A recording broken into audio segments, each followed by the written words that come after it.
হাসান ভাই আমাকে একটা কবরের ওয়াজ শোনাও। কিসের ওয়াজ? কবরের। ওই কবর বড় কঠিন জায়গা, আমরা চাইলেই ওই কবরের খবর আমরা নিতে পারি না। কথা কোন ঠিক না বেটি? এই জন্য লন্ডন, আমেরিকা, বাহরাইন, ইরান কত জায়গার খবর আমরা মোবাইল ফোনে নিলাম। কিসে নিলাম? মোবাইল ফোনে নিলাম, আবার ভিডিও কলেও দেখলাম। কিন্তু বাড়ির পাশের কবরস্থান আমরা যাইতে মাত্র 2 মিনিট 5 মিনিট লাগে, চাইলেই আবার দেখা যায়, চাইলেই দেখা যায়। কিন্তু দুঃখের কথা হলো ওই কবরের খবর আমরা চাইলে আর নিতে পারি না। কথা কোন ঠিক না বেটি?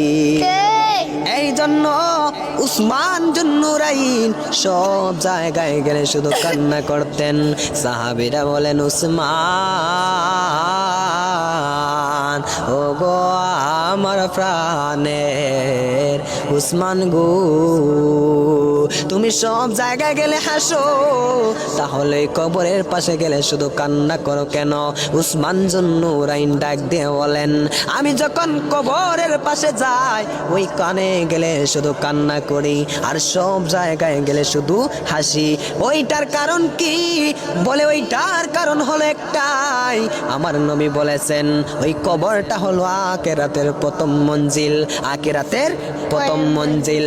ওই কবরটা যার ভালো হয়ে যাবে তার জন্য হাসরে মিজান পুলসিরাত তার জন্য ভালো হয়ে যাবে, আর এই কবরটা যার জন্য খারাপ হয়ে যাবে তার জন্য কবর, মিজান, হাসর, পুলসিরাত সব কিছু খারাপ হয়ে যাবে। কথা বলেন ঠিক কিনা?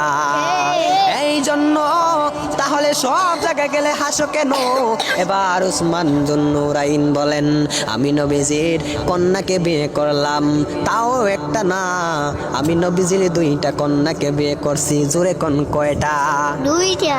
শুধুমাত্র তাই নয়, আমার নবী আমাকে জান্নাতের টিকেটওয়ালা উসমান বানিয়েছে। জোরে জোরে কি সুবহানাল্লাহ বলা যাবে না?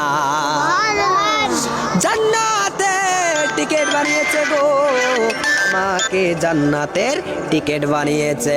এই জন্য আমি সব জায়গায় গেলে হাসি, আর ওই কবরের পাশে গেলে শুধু কান্না করি। জোরে জোরে কি আল্লাহু আকবার বলা যাবে না?